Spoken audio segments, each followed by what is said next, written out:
Mysterion, mystery. We talk about marriage and the sacraments of the church as mysteries. It's the mystery of marriage. And it's not the mystery of the wedding. It's the mystery of marriage. The wedding, we're doing it.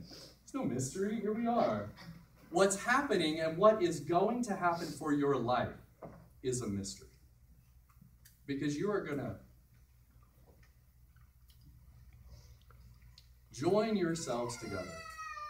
Not just with like the teaching of how to have a good marriage. All of that stuff is good, by the way. You could Google how to have a good marriage. I promise some good things will come up. And you should do them, whatever they say.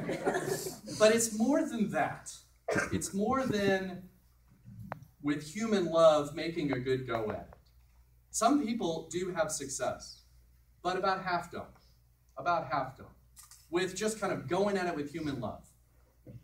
But in the mystery of marriage, where you have joined yourselves, body and soul, you've really made one flesh, one spirit. The two remaining, like, without confusion, you are still going to be Hayley, and you're still going to be Steffan. But you will also, with these crowns even as a symbol, you're starting something that's never, ever existed before. With the coming together of you two, a new kingdom of which you will have to be the king and queen of, the royalty. First time with crowns, probably, I'm guessing. Yeah. And they're uncomfortable, aren't they? I think we should try to make them more comfortable, but I kind of like that the crowns are uncomfortable. Not that we shouldn't find comfort in the position the Lord's given us as husband and wife, not that. But they also symbolize martyrdom. So when we were praying during the Bless them, O Lord, as thou hast blessed Isaac and Rebekah, that prayer, that long prayer, we talk about the crowns of the 40 holy martyrs.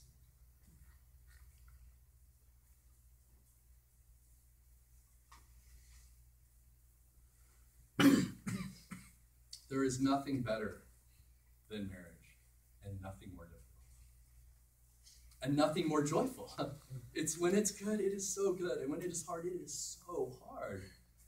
It just is. And everyone married knows what I'm saying. But there's a mystery in joining yourselves to Christ. That there is not only the teaching from Christ, who didn't invent marriage. He wasn't the first one to say it, as far as like when he walked on the earth. He didn't say, we'll start a new relationship between man and woman. We'll have a marriage thing. But what he did was he infused marriage with himself. Meaning for sure, and a vision, but he actually put himself in marriage. I will put myself there. Put himself into marriage. So when you marry, maybe the secret's out that you are married already. When you have joined yourselves, you've actually joined yourselves with him, and he is in it with you. This is what he wants. This is the mystery.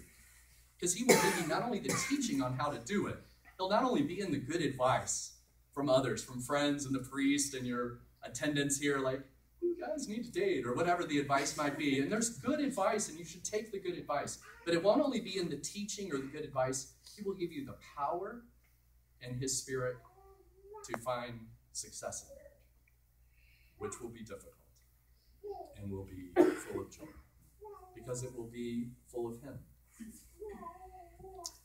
St. Paul says we have to work out our salvation with fear and trembling. Marriage is given so that you can do it. We need community. It is not good for man to be alone upon the earth. And we really could say it. We could go the next step and say, and it's not good for woman to be alone upon the earth. It's not really good for anyone to be alone. And so there's communities.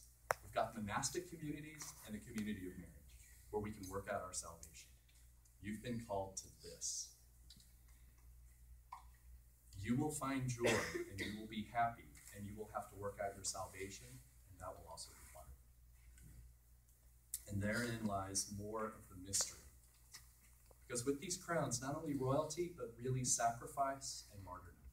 Really giving yourself, Steffan, to Hayley. What do you want? What should we do? Or even being sacrificial to say, I think you might be off here.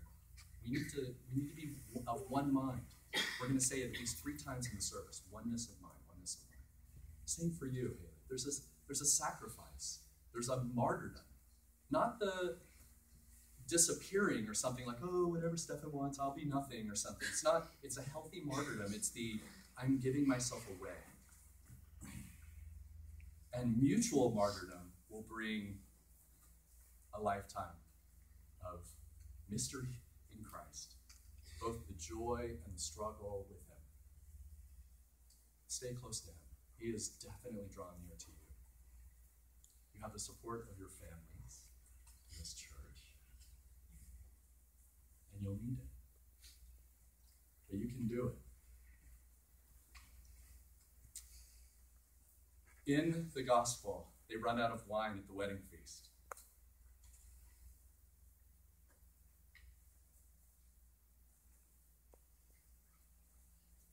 And it really is a sign of what a marriage can run out of wine.